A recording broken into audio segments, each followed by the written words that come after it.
Welcome to Trending in Education. Mike Palmer here. Very excited today to be joined by Dr. Monique Chism, who's the Undersecretary of Education for the Smithsonian. The Smithsonian Museums are based out of DC. Their education program is going national, going global. It's been there for a while. They have a conference coming up this summer. We're going to be talking all about that. But before we do any of that, Monique, welcome to Trending in Education. Thank you, Mike. It's so nice to be here. Thank you for having me. That's fantastic to have you. As I mentioned to you a little bit earlier, I have very foundational memories of going to the Smithsonian when I was a young child, and then I've continued to enjoy the museum experiences throughout my life. A lot of those were educational. So it'll be interesting to see how you're connecting to the dots and what the vision is for Smithsonian education. The website is si.edu. Check it out. We'll be sharing information about Smithsonian education and the conference in the show notes. But to get started, we always like to hear in your own words how you got to this point in your professional life. Can you share with us your origin story? Yeah, so I have been an educator my entire professional career. And, when I think back about my start in education, it actually started when I was 14. I won't go that far back, Mike, but I have been a teacher. I taught for 8 years. I then went on to work at a nonprofit organization where I had a chance to focus on closing achievement gaps and culturally proficient instruction. Mhm. And then went on to do state policy work at the Illinois State Board of Education. And it was there that I really had a chance to see how when you bring stakeholders together, how you can really make effective changes. I then had an opportunity to go on to the US Department of Education, where I worked as the Deputy Assistant Secretary in the Office of Elementary and Secondary Education. And then right before I came to the Smithsonian, I was at an organization called the American Institutes for Research, Mm. where we had an opportunity to take research on education and take that into practice. So, what are the best evidence-based, research-based strategies to really support school improvement and improving student outcomes? Mhm. And in June, it'll be 2 years. I will have been with the Smithsonian for 2 years as the Undersecretary for Education, which I feel like is the most incredible job, role, career that I've ever had. And it has given me an opportunity to combine my passion for education with reaching and connecting with people in a way that isn't, for me, laden with all of the bureaucratic things that I was experiencing previously in my positions. I'm really enjoying this opportunity. And then the Smithsonian has a long history, which maybe you could catch us up on quickly. And then Smithsonian Education, in particular, is an initiative within the Smithsonian Institution, but it's also something that makes a lot of sense for a major cultural institution, the nation's museum, for it to have an education function makes a lot of sense. Can you catch us up on that history and where you are and what Smithsonian Education is up to these days?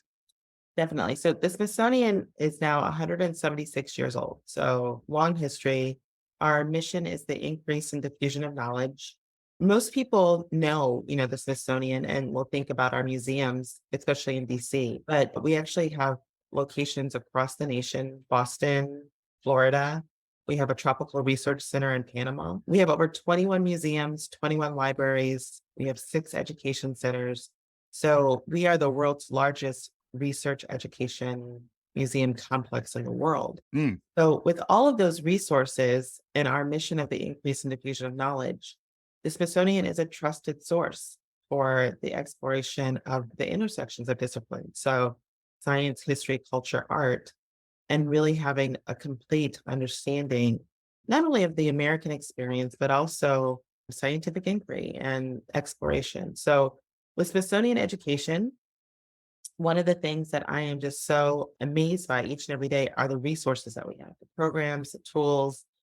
But I feel I'm really concerned that it's probably the best kept secret in the world. Mm. So part of our goal is to really make sure that educators across the nation, librarians, IT specialists, everyone knows about the Smithsonian resources and then either can take them and use them on their own or reach out to one of our 300 educators to customize a learning experience for their learning environment. Yeah. And in support of that, there is a big summit coming. The Smithsonian National Education Summit is this summer, July 18th to 20th. The theme is Together We Thrive, fostering a sense of belonging. We'll get into some of the programming tracks, looked interesting to me. I'm just a conference nerd to some extent anyway, so I'm always curious what people have going on there. It's free, just like all of your educational products are free. And that's the part that maybe we should circle back to. Yes, so the Smithsonian we are a quasi government entity, right? So your tax dollars help to fund the Smithsonian. And so that makes all of our resources available for free to the public. And so we work very hard to make sure that we're providing high quality, research based, evidence based work, professionalism in the way that we do our scholarship so that educators and the public, parents, community members have confidence in what they're using. We also have a team of just probably the most dynamic people that I've had a chance to work with, the Smithsonian educators, just smart, creative, innovative, passionate about what they do, who are always willing to work with groups of teachers or individual teachers to really think through learning outcomes and lessons and help to design and package learning experiences. Mhm. We just had this great opportunity to do this with a team of teachers in Nebraska, where we worked with them over the course of the summer and they developed some learning modules and then piloted those learning modules in their classrooms. And now it's rolling out statewide. So we really are here to really help amplify the work that teachers are doing and also connect really powerful resources. So, just like the Smithsonian is the nation's museum, Smithsonian Education is the nation's educational Resource. resource, Yes, right? I So like you're, that. yeah, thanks. Just winging it here. And then the theme is Together We Thrive, fostering a sense of belonging. Belonging is another term, as a education trend spotting show. It's a term that is coming up in a lot of different ways these days. Can you catch us up a bit on how you came around to that as the theme? So when I was at AIR, I had a great opportunity to work with researchers around the science of learning and development. And the age old question of can all students thrive has been with us for a long time. And I think many of us who are educators or are passionate about education know and understand the answer to that is yes, right? But now we have a body of research from scientists across many disciplines that say, with no uncertainty, that given the right context, support, resources, relationships, that all students, and I want to emphasize all students have the potential to thrive. Mhm. And part of that I wanted to amplify through this summit this year is this sense of belonging. Because I think that we're really in a space right now, Mike, that concerns me, with everything that's happened as a result of COVID and the disconnection that we're seeing, Yeah. the need for social emotional learning for students and for teachers and adults, Mhm. the culture wars that are going on, the polarization of the nation in general. The sense of belonging, I think, is very important for students to be able to see themselves in what they're learning, Mhm. know that they are seen in a respected way by their teachers, and then also feel connected to the learning experience in a way that makes them want to become a lifelong learner. Mhm. So that's the things that we're going to touch on in the summit. How can we really foster that sense of belonging so that students really feel connected to the learning experience and want to become lifelong learners?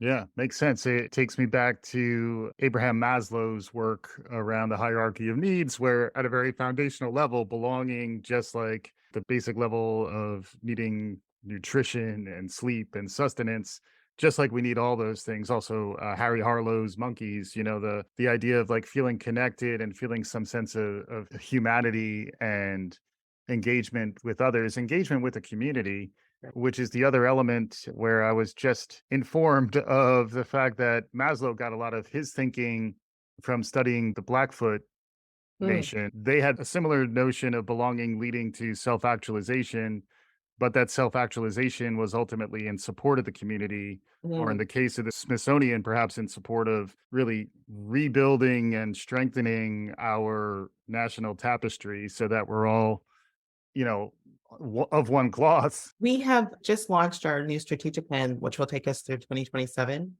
And the theme of that strategic initiative is entitled Our Shared Future. Mm. And Secretary Lonnie Bunch, who is the founding director of the African American History and Culture Museum, but now serves as the secretary of the Smithsonian, has articulated that we have a responsibility to tell the history of the nation and the American story and experience. But we also have a charge to make sure that the future that we have is better than what we have today. And we have a shared responsibility to create that shared future. And so some of the summit strands actually connect to that idea of our shared future. We have a strand that will focus on life on a sustainable planet. We also have a strand that will focus on reckoning with our racial past. We have a strand that will focus on STEAM education. And then because the arts are so important to improving student outcomes, we have a strand that focuses on integrated arts education. Yeah, and those all fit nicely into different buckets around trends and topics that have been showing up on this podcast over the years. The sustainability, our environmental future, that's one that, probably is not bubbling up as much as perhaps it could because we've been so consumed by the pandemic, and then coming out of the pandemic, and now artificial intelligence is all the thing that's got everybody abuzz. But when you start thinking long term and you start thinking about 2027 and beyond and a shared future, what world are we going to belong to, and how do we make sure that world is sustainable? That's an interesting space. How is that strand typically integrated into K-12 education? Because I know you're focused primarily on helping educators, but if we can maybe go strand by strand, Monique, it does seem like each of them has a real relevance. I like to talk about how things are zeitgeisty. These strands are very consistent with the cultural dialogue that's happening, and ideally reframe it in a sense of how do we create that sense of belonging rather than engage in warfare. Who is integrating the sustainable planet into their curriculum, and what trends and themes are you noticing within that strand? Right. So the focus on environment, it ebbs and flows. And I think that it also can sometimes be ripe with political controversy, which makes it harder to talk Yeah. about sometimes. But the focus for the summit, like on a sustainable planet, one example of a session that we'll have is with our Smithsonian Science Education Center and teachers and professors from Howard University. And they have activated a resource from the Smithsonian Science Education Center that focuses on the United Nations sustainable goals. And there are these kits that they have developed that really help students develop a sustainable mindset. And it's focused on environmental justice. And so Mm. these teachers will talk about how they've used these resources in their classrooms, the projects that they're doing with the students in their own communities to focus on the environment and how that has helped them to cultivate a mindset around environmental justice. So that's one example Yeah. in the session. And if I'm hearing you right, it sounds like these strands are applicable regardless of whether you're teaching math or science or social studies, US history, AP physics. Regardless, there are ways that educators are connecting your curriculum, the content that you're providing, the online resources. And some of them are not even online. They're accessible online, but then they're designed not to be delivered digitally. They're designed to be delivered through classrooms. Well, yes, I'm so glad you brought that up, Mike, because that's an important point. The summit will be both online, so you can join us from wherever you are in the nation or international in the world. But we will also have very special experiences for those who join in person. Hmm. We can host about 300 people in person, and we're doing some things that are going to be behind the scenes.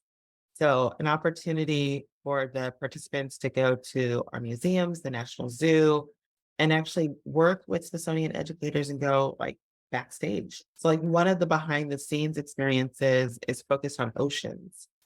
And so that group will be able to go to our Natural History Museum, have a kind of really great experience around the objects that help to support conversations around the environment and ocean. And then there's a game that they created and developed, a tabletop game that really explores the life of a salmon Hmm. and all of the ways in which the salmon has different interactions with marine biology and biodiversity and things like that. And so that's a behind the scenes experience. And then our keynotes will be both in person and virtual. Mhm. But in this new world, they're trying to think about how do we create this space for networking and learning.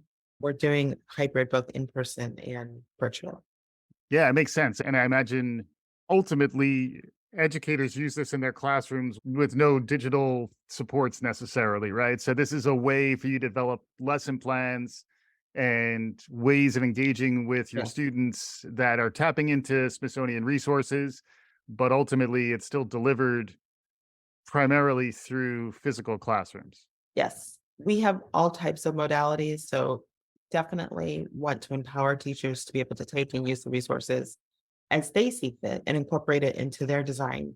But then we also do have some interactive games that could be student directed. So if you're having differentiated instruction and you have a group of students that need to continue their learning in a way, we have interactive games. We have short videos, like we have a video series called STEM in 30, which a teacher could take a 30-minute STEM directed lesson and then wrap that with some unit, questions or inquiry. So Mhm. we have all types of different ways in which we can deliver content for educators. Yeah, makes sense. I was pleased to see that you included the A in STEAM, Yes. which is the arts, and then the arts also got back in again around integrated arts education. When I think about the Smithsonian, again, the physical experience of being there, I do think of it as very interactive. The experience is curated, but it expects you to be an active participant in what you're going through. And then, best case, I'm the parent of a 4-year-old. Best case, you come home with something that you made that you then can feel connected to, that ideally build some of that self-esteem and maybe that maker mindset that Yes. is increasingly relevant as the world of work is changing. Can you talk a bit about arts education and how it's weaved in to both the STEM side of things in STEAM, and then also how you're thinking about integrating arts really across everything that happens? Yeah, I think one of the best examples is that if you go to our National Portrait Gallery, there's this amazing mural about the environment and what would happen if we continue on the path of not taking care of our country, of our environment. And so it's a mural, it's a picture, but you have a chance then to talk about science. You have a chance to talk about history. You have a chance to talk about culture. And so we could do the same thing with music. We have the world's largest collection of music and music assets.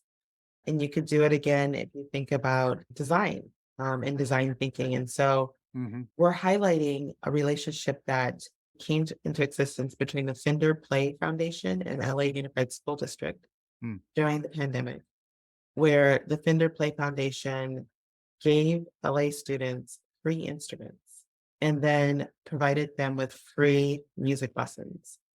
And so they'll really talk about how this public private partnership between the district and the foundation helped to support the learning goals of students during the pandemic.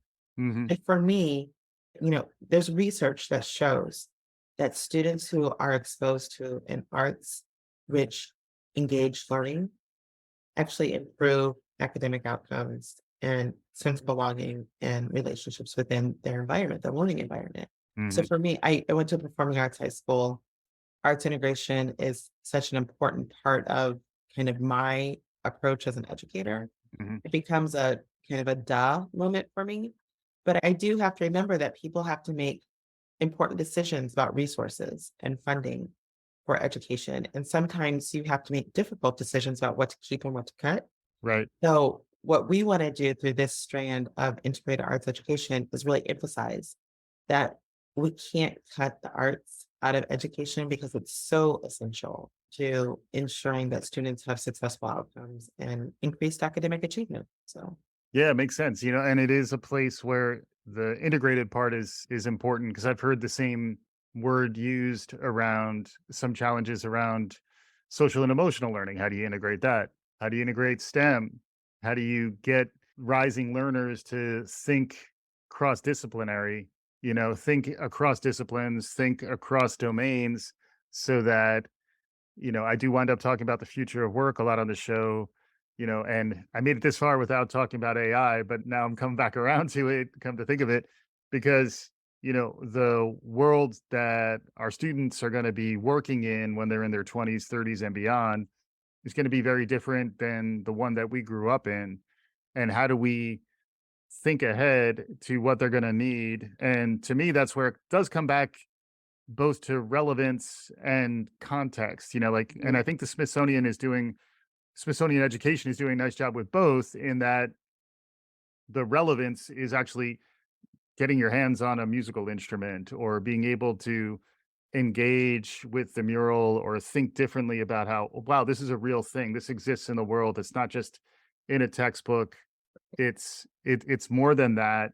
And then the context, I think, is the other piece that becomes huge, and that is perhaps where we get more to the reckoning with our racial past too, where what context is actually provided, how much information is included or excluded from a narrative, and then how do you give that sense of belonging while still being sensitive to whatever critiques or concerns or minefields might be out there. Yeah. How are you thinking about that aspect of the conversation, reckoning with our racial past and integrating that into a very polarized, kind of tense set of dynamics that exist in the world of education today? Yes. So reckoning with our racial past is one of our key initiatives at the Smithsonian. And so we're bringing that into the summit this year. And we're doing it in several ways. So first, Malik Pancholi, who you might know, he's a actor, author, activist, is joining us as a keynote. And his focus has really been on bullying, specifically focusing on the Asian American community. And he's also been a strong supporter and advocate for LGBTQ students. And Hmm. so we're introducing that into the conversation in that way. Dr. Pamela Cantor, who's one of the key leading researchers for the science of learning and development, will also be talking about this sense of belonging. And we'll follow that session with a student panel, a diverse student panel, who will then share with us their experiences from different types of identity characteristics that they want to use and identify their Hmm. experiences in school. And then we will have some of our Smithsonian curators, historians, and educators also talking about resources and content that is available to support learning in the classroom. The conversations around race, we know that I think it's 18 states now have legislation that is passed that prohibits the teaching of content either around gender, sex, race, racism, gender identity. Yeah. So I don't say this in a flippant manner because I know how difficult it is for educators in these states and the chilling effect that this legislation can have. But we have an absolute responsibility to teach a complete, full, and accurate history. And we want to make sure that teachers are equipped to do that in a way that they feel empowered, that they feel like they have the information that they need to do that and have those conversations, and that the information is complete and accurate. So we have a responsibility to do that, Hmm. and we'll continue to do that. That's why it's important that we have this strand. Yeah. And it's one where what you don't talk about, what you're not able to engage with, in some ways signals as much about you as an educator or an institution as what you're okay to talk about. And in some ways nowadays, it's almost more essential to equip educators with the tools to even have the conversation, Right. where when there's going to be a little bit of disagreement, there's another word for that. It's called discourse. And discourse is really what this nation has been founded on, Yes. and it's almost like we're losing the ability to have those types of conversations. And it does feel like institutions like yours can help provide that additional support, because we all know our teachers are heroic frontline workers who get in there over and over again to kind of do the good work, but they need help. Yeah. And that's why I think it's important for them to know that institutions like yours are out there for them, Can you expand on that a little bit? Absolutely. Our whole approach is not about what to think. It's really about helping teachers develop thinking routines so that learners become critical thinkers. And we have primary source documents, right? So we're not drawing conclusions, but what we can help do is we can help you take a primary source document and compare and contrast that to another primary source document. We can help take an object and put that in context of the cultural historical significance of it and ask students to really have an inquiry-based experience about that object. Hmm. Our approach is really not about what to think. It really is to help to develop critical thinking skills. The other thing that I want to offer is that, the beautiful thing about the American story is that there's so many moments of joy also. So the Smithsonian is uniquely positioned to have a story about space exploration and women's history. Hmm. You can take a story that is uniquely American, like Neil Armstrong going to the moon, and you can talk about the spacesuit and the seamstresses that designed the Mm. spacesuit. They've been left out of the narrative of that story. You can also talk about the Black women who are the human calculators Right. help to chart the path to space. And so, this is a joyful story and it's more full and complete when you tell the complete story and a diversified story. And it doesn't take anything away from Neil Armstrong when we talk about the seamstresses or the mathematicians, it Hmm. really just enhances. So that's how the Smithsonian helps bring history alive in a way that tells a complete and accurate story.